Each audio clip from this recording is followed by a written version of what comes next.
केवल ये कथा मन को समझाने के लिए समझाई जा रही है, क्योंकि मुझे रुलाने वाला कौन है? मन। रात में नींद नहीं आने देता ये कौन है? मन। शांति में तो रहना चाहता हूं, पर मन मुझे शांत नहीं रहने देता है। तो केवल मात्र इस कथा का विषय है, मात्र इस मन को समझाने का विषय है, शरीर को समझाने का नहीं। शरीर को तो ये मन जब ड्राइवर तुमने बना रखा है, वैसे शरीर का जो ड्राइवर है वो आत्मा है। पर आत्मा के कहने से गाड़ी नहीं चलती, मन के कहने से ज्यादा भागती है ना। बोले अब हमारा मन ऐसा कर रहा है, हमारा मन वैसा कर रहा। मन को तो तुमने खुद ही राजा बना दिया। भाई किसी ऐसे आदमी को तुम राजा बना दो जो किसी काम के लायक नहीं है, तो जब लोग कहते वो तो फिर भौं से मटरा फोड़ेगा, क्योंकि वो उस लायक था नहीं, तुमने उस लायक कर दिया। पूरे घर में तुमने मन को राजा कर दिया। यही तो हमारी विडंबना, यही तो हमारी भूल है कि मेरा मन ऐसा कह रहा है, मेरी आत्मा नहीं कह रही है। ये नहीं लोग कहेंगे मेरी आत्मा ऐसी कह रही है, ऐसा करा जाए। मन जो कहेगा वो यदि करोगे तो रोना पड़ेगा, आत्मा जो कहेगी यदि वो करोगे तो आपको रोना नहीं पड़ेगा।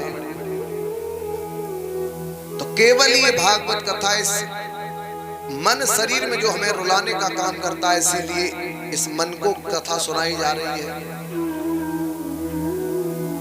हमारे बुजुर्गों का मन और तरीके का था, वो ज्यादातर आत्मा से चलते थे और हम लोग मन से चलते हैं। आपने देखा होगा आज सब कुछ होने के बाद भी ये मन के कारण हम दुखी हैं, और कोई कारण नहीं। व्यवस्थाएं ज्यादा है पहले से। पहले गर्मी थी, रात भर हमें हवा करनी पड़ती थी पंखा से, डुलाने वाले पंखे से। अब तो पूरी रात पंखा चलता है फिर भी नींद नहीं, तब तो पंखा डुला डुला के नींद आती थी। उस समय मन को बड़ा सुकून रहता था।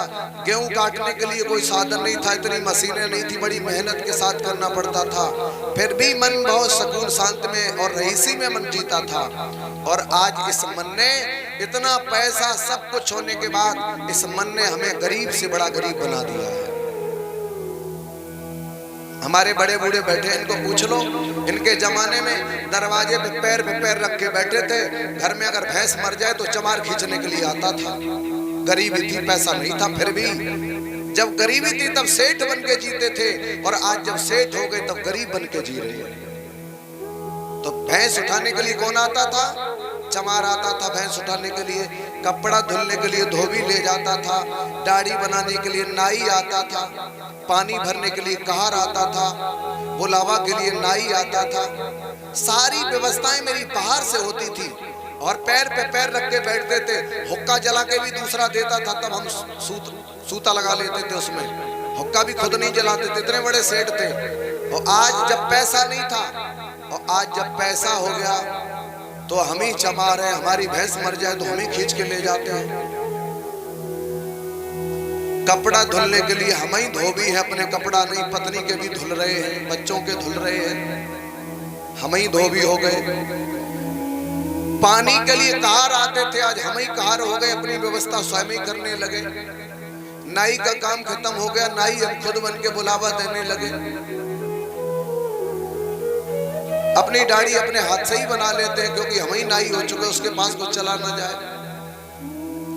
विचार करिए, जब कुछ नहीं था तब लोग रईसी में जीते थे, आज सब कुछ हो गया, लोग गरीब बन के जी रहे, गरीबी में जी रहे, सब कुछ करना पड़ रहा, सब खुद ही बन गए। और जब कुछ नहीं था तो हमारे यहाँ लोग कहते थे, हमारे बड़े बूढ़े, साईं इतना दीजिए जामे कुटुंब समाए, और मैं भी भूखा ना रहूं, मेरे यहाँ से संत न भूख हो जाए, ऐसा कहते थे। और आज हम क्या कहते हैं, साईं इतना दीजिए जो सातों पीढ़ी खाएं, और कछु ऐसी अकल बताए दो सब संग बांध ले जाए, यहाँ नहीं छोड़ेंगे। और बता दें, हमारे बुजुर्गों के मन में हम में कितना बड़ा अंतर। बड़े बूढ़े बैठे, इनके जमाने में 5 बीघा खेत में 1 कुंटल गेहूं होते थे, पूछ लो। 5 बीघा में 1 कुंटल गेहूं होते थे और रिश्तेदार 15 दिन नहीं महीनों तक टिका रहता था। और रिश्तेदार जब जाता था तब रिश्तेदार से काम नहीं करवाया जाता था। लोग अपना समय रिश्तेदार के पास पूरा देते थे और जब रिश्तेदार जाता था तो लोग रोते थे।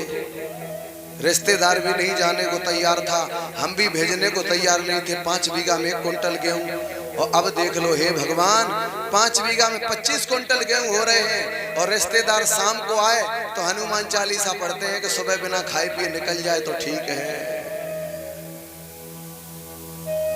है बात का नहीं सही है। अब सोच रहे भगवान रिश्तेदार बिना खाए पिए निकल जाए तो ठीक है। शाम को आया, सुबह तक भार लगने लगा और तब 5 बीघा में 1 कुंटल गेहूं में 15 दिन टिका रहता था। लेकिन तब लोग केवल पेट का सवाल था और आज तो सवाल पीठ का है ना। प्लॉट, बैंक बैलेंस इत्यादि ये सब कुछ ये पीठ का वजन। याद रखना, पेट का वजन यदि तुम पीठ से बांधोगे तो ये वजन बढ़ेगा और इसी वजन से दब के तुम्हें मरना पड़ेगा।